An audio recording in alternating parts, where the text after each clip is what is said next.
할렐루야. 우리 하나님께 영광의 박수 돌립니다. 오늘 우리에게 주신 하나님의 말씀 누가복음 12장 13절에서부터 21절까지의 말씀입니다. 하나님의 말씀 누가복음 12장 13절에서 21절까지의 말씀입니다. 신약성경 114면에 있습니다. 찾으셨으면 우리 함께 하나님의 말씀을 봉독하겠습니다. 우리 중에 한 사람이 이르되 선생님, 내 형을 명하여 유산을 나와 나누게 하소서 하니, 이르시되 이 사람아, 누가 나를 너희의 재판장이나 물건 나누는 자로 세웠느냐 하시고, 그들에게 이르시되 삼가 모든 탐심을 물리치라. 사람의 생명이 그 소유에 넉넉한 데 있지 아니하니라 하시고, 또 비유로 그들에게 말하여 이르시되 한 부자가 그 밭에 소출이 풍성하매 심중에 생각하여 이르되 내가 곡식 쌓아둘 곳이 없으니 어찌할까 하고, 또 이르되 내가 이렇게 하리라. 내 곡간을 헐고 더 크게 짓고 내 곡식 또 내가 내 영혼에게 이르되 영혼아, 여러 해 쓸 물건을 많이 쌓아두었으니 평안히 쉬고 먹고 마시고 즐거워하자 하리라 하되, 하나님은 이르시되 어리석은 자여, 오늘 밤에 내 영혼을 도로 찾으리니 그러면 내 준비한 것이 누구의 것이 되겠느냐 하셨으니, 자기를 위하여 재물을 쌓아두고 하나님께 대하여 부요하지 못한 자가 이와 같으니라. 아멘. 하나님께 부요하지 못한 사람이란 제목으로 심우주 목사님께서 말씀 전해 주시겠습니다.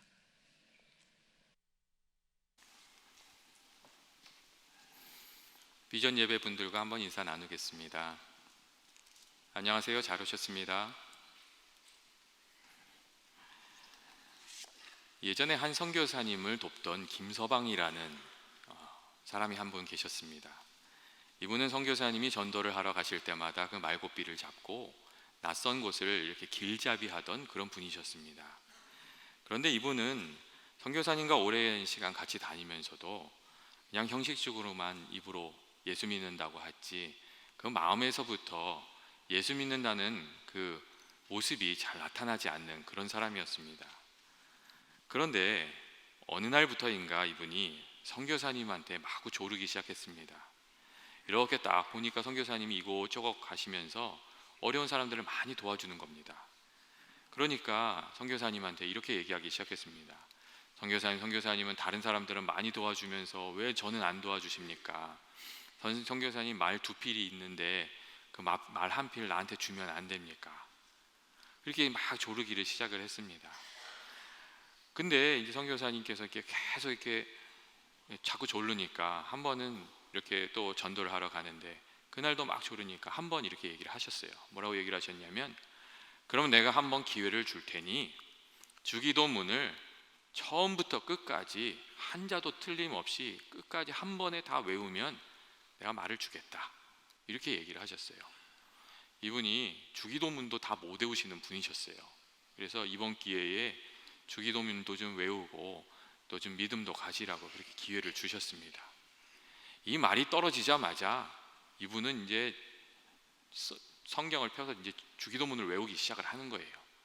그리고 그 마을에 가려고 하는 마을에 다 도착했을 때쯤에 이분이 자신감이 생기셨는지 선교사님한테 주기도문을 이제 외우겠다고 그렇게 말씀을 하셨어요. 그리고 이제 외우기 시작을 하는 거예요. 선교사님, 이거 외우면 진짜 말 주시는 거죠? 확인을 딱 받고 이제 외우는 거예요. 하늘에 계신 우리 아버지여, 이름이 거룩히 여김을 받으시오며, 쫙 외우기 시작했어요. 그리고 이제 마지막으로 나라에 임하오시며 뜻이 하늘에 그 나라에 임하오시며 대개 나라와 영광이 아버지께 영원히 쌓옵나이다. 그 구절만 하면 딱 되는 거예요. 그런데 갑자기 이 사람이 눈을 딱 개슴푸르하게 뜨더니 선교사님한테 그렇게 말을 하더랍니다. 선교사님, 그런데 말을 주실 때 말 안장도 주시는 겁니까? 그렇게 얘기를 하더랍니다. 이분이 순간적으로 그 말 한 장에 대한 욕심에 사로잡혀가지고 자기가 어디까지 외우고 있었는지도 잊어버렸던 거예요. 그래서 약속했던 그 말은커녕 선교사님한테 그냥 핀잔만 많이 들었다는 그런 이렇게 야사가 있습니다. 교회 여러분, 우리들의 마음이 어디에 있는가? 우리의 마음자리가 무척 중요합니다. 우리의 마음이 세상에 있는지, 세상 욕심에 있는지, 아니면 주님께 있는지 하는 것이 아주 많이 중요합니다. 우리 마음이 어디에 있는가에 따라서 그 믿음도 달라지고 그 삶도 달라지고 그 열매도, 인생의 열매도 달라지기 때문입니다.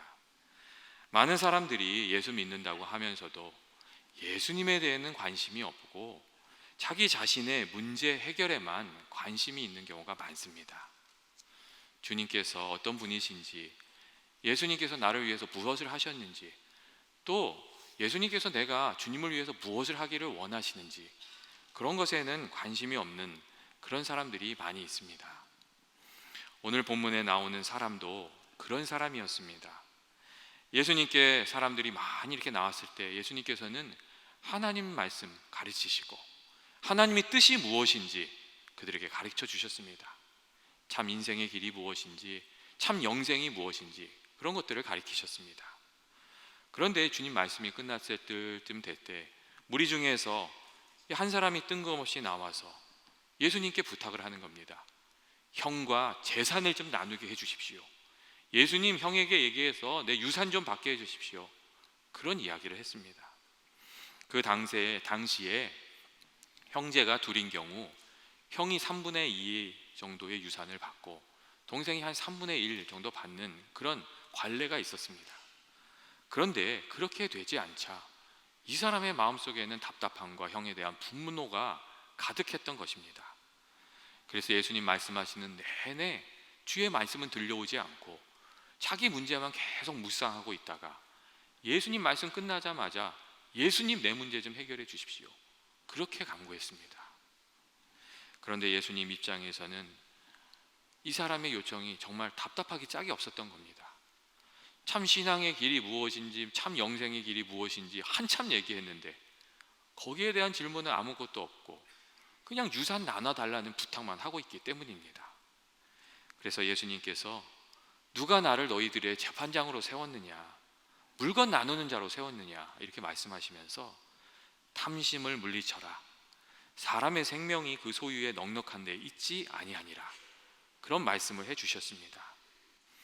그 마음에 형에 대한 분노와 재산 문제가 가득해서 예수님 앞에 있는데도 예수님 음성이 들려지지 않고 다른 어떤 것은 전혀 보지도 듣지도 살피지도 못하게 되어버린 이 사람의 심령을 보신 예수님께서는 그것을 내려놓으라고 말씀하셨습니다.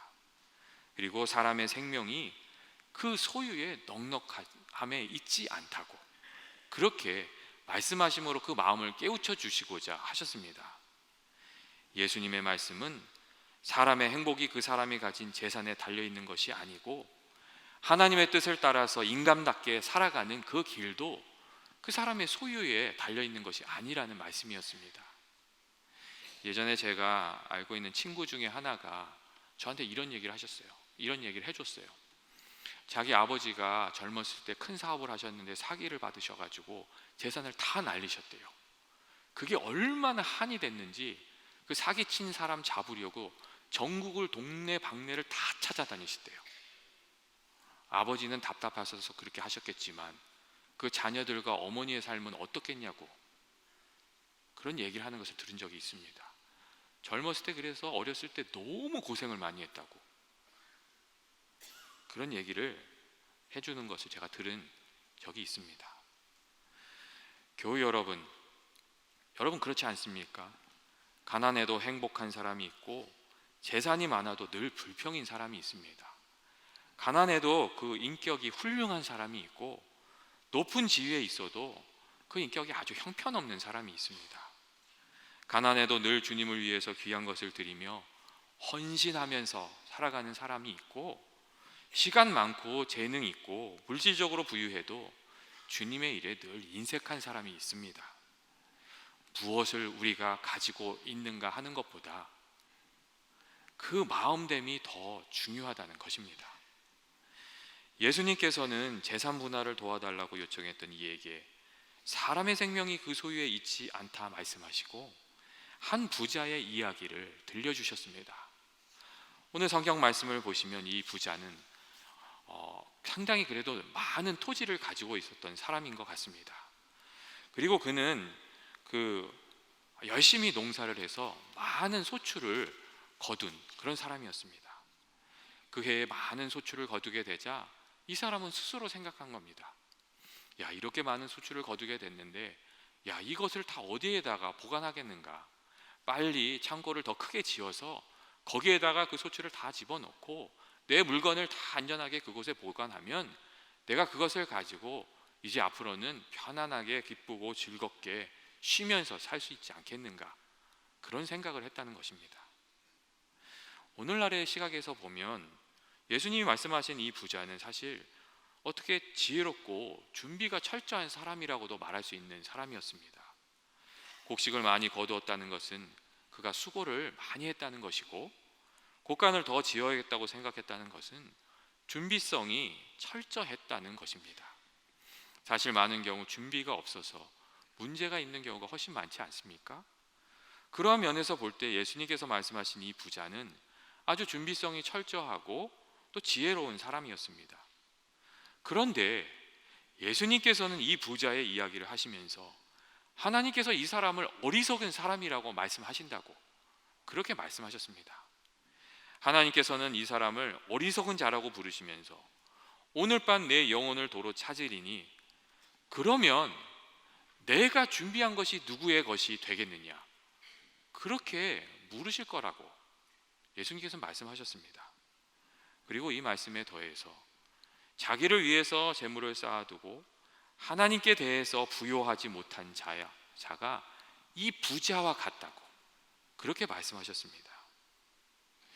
예수님께서 이 부자를 왜 어리석다고 말씀하신 것입니까?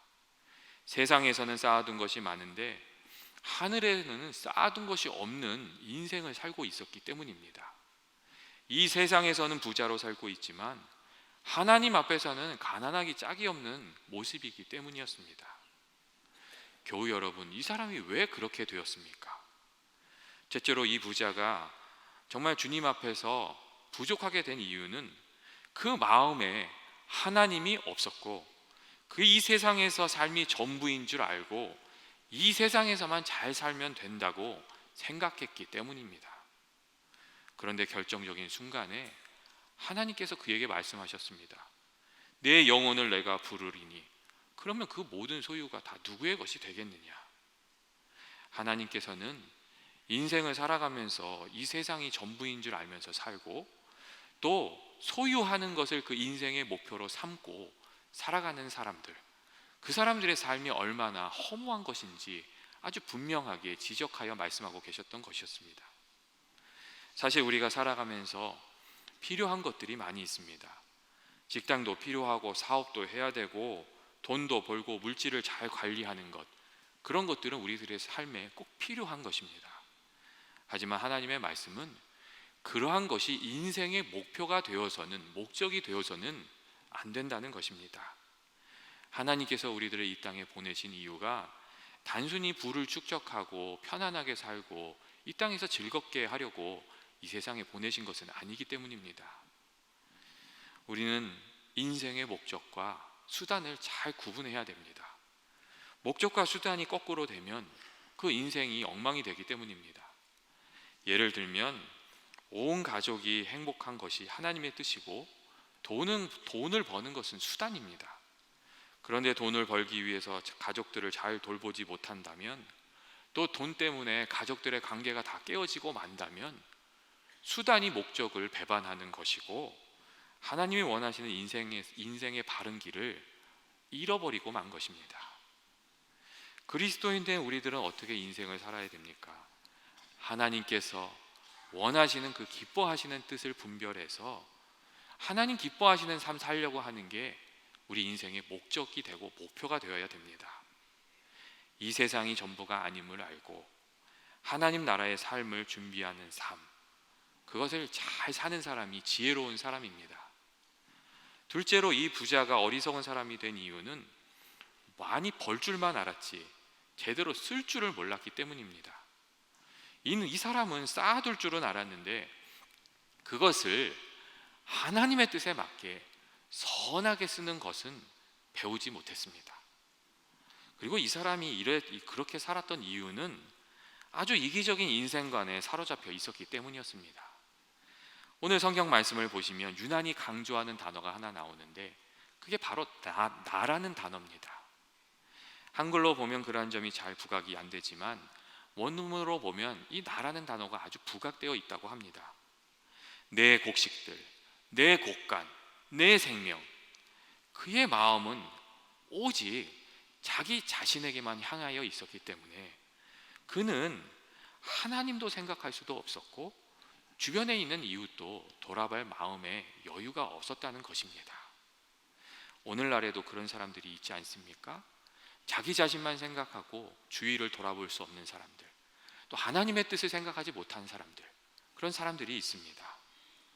또한 이 부자에게 있어서 또 하나의 문제점은 이 자기중심적인 인생관의 그 테두리를 벗어나지 못했기 때문에 그가 누리고 있는 모든 것이 하나님으로부터 온 것이라는 것을 전혀 생각하지 못했습니다. 내 곡식, 내 창고, 내 생명, 그는 모든 것이 자기 자신의 것이라고 생각했습니다. 그런데 여러분, 정말 그런 것이었습니까? 내 곡식, 내 창고는 그래도 어느 정도 좀 인정해 줄 만합니다. 하지만 내 영혼이 나의 것입니까? 내 인생이 나의 것입니까? 그는 여기에서 큰 착각에 빠져 있었습니다. 그리고 그 자신이 착각에 빠져 있었다는 사실을 하나님께서 그의 영혼을 부르실 때에 뒤늦게 깨달을 수밖에 없었습니다. 사실 우리가 누리고 있는 모든 것도 다 하나님께서 허락해 주신 것입니다. 내게 건강을 주시고 지혜를 주시고 기회와 능력을 주시지 않았다면 쌓아 올릴 수가 없었던 것, 그게 우리가 가지고 있는 것입니다. 우리가 누리고 있는 것, 전적인 하나님의 은혜 가운데 우리가 받은 것이란 것을 우리가 잊게 되는 순간 이 부자와 같은 사람이 되고 마는 것입니다. 이 부자는 그러한 안목과 생각이 없었기 때문에 하나님에 대한 감사도 없었고 하나님의 뜻을 헤아리는 마음도 없었고 주의 뜻을 따라서 주변을 좀 돌아보면서 사랑으로 섬김으로 살아가는 그런 삶도 이 사람에게선 찾아볼 수가 없었습니다. 우리가 무엇을 가졌는가 하는 것보다 하나님께서 내게 주신 것을 어떻게 더 잘 선용할 것인가, 그것이 훨씬 더 중요합니다. 건강도 중요하고 높은 지위에 올라가는 것도 중요하고 돈을 잘 버는 것도 중요하지만 그것을 잘 사용하는 것이 훨씬 더 중요하다는 것입니다. 제가 수요일 날에도 잠깐 나눈 이야기인데 존 웨슬레 목사님은 물질에 대해서 성도들에게 이렇게 가르칠 때 늘 세 가지를 가르쳤다고 합니다. 첫째는 할 수 있는 한 열심히 일해서 많이 벌라는 것이고, 둘째는 할 수 있는 한 많이 저축하라는 것이었고, 셋째가 가장 중요한 것이었는데 할 수 있는 대로 많이 주고 베풀라는 것이었습니다. 핵심은 많이 베푸는 인생이 되라는 것이었고 의미 있게 사용하는 법을 배워야 한다는 그런 말씀이었습니다. 99세에 존 웨슬레 목사님이 하나님의 부르심을 받으셨을 때 목사님이 남기신 것은 티스푼 1개하고 설교할 때 늘 입으셨던 가운 한 벌이 전부였다고 합니다. 하지만 여러분, 언젠가 이런 얘기 한 번쯤은 다 들어보시지 않으셨습니까? 존 웨슬레 목사님의 가정에 하나님께서 얼마나 큰 은혜를 주셨는지 조사를 해보니까 그 후손들 중에 대학 총장이 12명, 교수가 65명, 의사가 60명, 성직자가 100명, 변호사가 100명, 판사가 30명, 하원의원이 3명, 부통령이 1명, 또 평범한 삶을 살았지만 아름다운 신앙생활을 한 후손들이 265명이나 있었다는, 아마 그런 이야기를 여러분 한 번쯤은 들어보셨을 것입니다.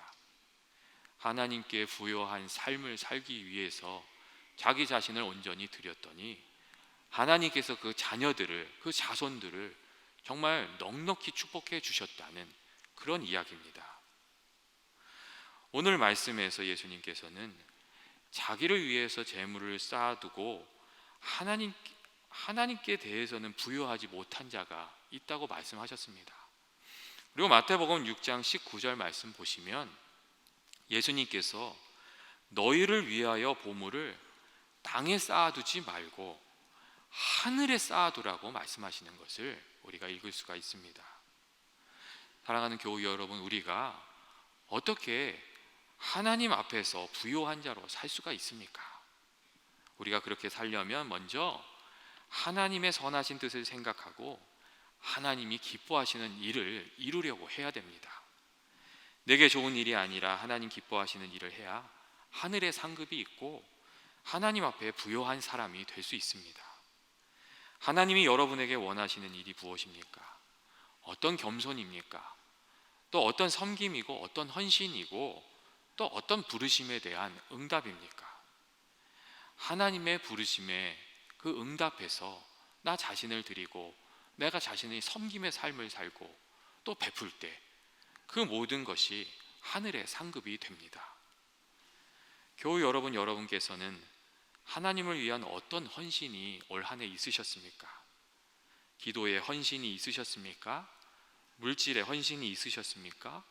또 시간에 헌신이 있으셨습니까? 나 자신을 위해서 한 것을 그런 거는 말하지 말고 나를 넘어서서 성도들을 위해서, 교회를 위해서, 하나님 나라를 위해서 어떤 헌신이 있었는가 우리가 좀 생각해 볼 필요가 있습니다. 옛날 성도들은 교회가 해주는 것이 없어도 교회를 섬기기 위해서, 하나님을 섬기기 위해서 하는 일이 많았습니다. 여러분 잘 아시지 않습니까? 토요일만 되면 교인들이 교회에 와서 예배드리기 위해서 청소하고 교회 관리하고 또 교회에 부족한 것이 있으면 기도하다가 또 형편이 되면 그것을 기부하고, 여러분 그런 일들이 정말 많았습니다. 그런데 오늘날의 성도들은 점점 더 요구는 많고 예전과 같은 헌신은 찾아보기가 어려운 것 같습니다. 세상에서는 부유하게 되었는지 모르겠는데 하나님 앞에서는 그렇지 못한 사람들이 많이 있는 것 같습니다. 교우 여러분, 여러분의 삶에 어떤 헌신이 있으십니까? 하나님께서 내게 무엇을 원하시는지 하나님의 기뻐하신 뜻을 잘 분별하여 그 일에 응답하여 나아가는 연합의 모든 교우들 되시기를 주님의 이름으로 축원드립니다. 둘째로, 우리가 하나님 앞에 부요한 사람이 되려고 하면 베풀고 섬기는 일이 하늘에 쌓는 것임을 우리가 분명히 알아야 됩니다. 우리가 하나님께서 우리에게 주신 것을 이기적 목적 아니라 이타적인 목적으로, 악한 목적이 아니라 선한 목적을 위해서 사용할 때 이 하나님께 부요한 자가 될 수 있습니다. 세상에는 많은 재물을 가지고도 늘 인색한 사람이 있고 적은 재물을 가지고도 그 적은 재물로 자신보다 더 가난하고 어려운 이들을 이렇게 돕고 그들을 위해서 사용할 줄 아는 사람들이 있습니다. 우리가 가지고 있는 재물에 많고 적음이 아니라는 것입니다. 잠언 19장 17절 말씀을 보시면 가난한 자를 불쌍히 여기는 것은 여호와께 꾸어드리는 것이니 하나님께서 그의 선행을 그에게 갚아주시리라 하는 말씀이 있습니다. 하나님께서 다른 사람을 긍휼히 여기고 그들을 섬기고 또 그들에게 베푸는 삶을 얼마나 귀히 여기는 것인지 우리에게 알려주는 말씀입니다. 저는 연합의 교우들이 참으로 나눔이 있는 삶을 살게 되기를 바랍니다. 인생에 의미 있는 사건들이 찾아올 때마다 작은 구별이라도, 작은 이 금액이라도 구별해서 이 가난한 이들과 약한 이들과 선교지에 있는 이들에게 이렇게 좀 전달해서 그들과 함께 기뻐하고 또 그들과 함께 울 수 있게 되기를 바랍니다. 여러분이 웃을 때에 그들도 함께 웃고, 여러분이 눈물을 흘릴 때는 여러분이 눈물을 흘리게 된 그 사건이 누군가에게 정말 의미 있는 사건으로 기억될 수 있도록 연합의 모든 교우들이 그렇게 하셨으면 참 좋겠습니다. 그것이 하늘에 쌓는 길이고 하나님 앞에 부요한 자가 되는 길이기 때문입니다. 마지막으로, 주님을 위하여 십자가를 지는 일이 하늘의 상급이 되고 하늘에 쌓는 것이 된다는 것을 꼭 기억하시길 바랍니다. 교우 여러분, 혹시 가족 중에 또 직장 안에, 동역 안에 십자가를 지고 여러분 섬겨야 하는 분이 있으십니까?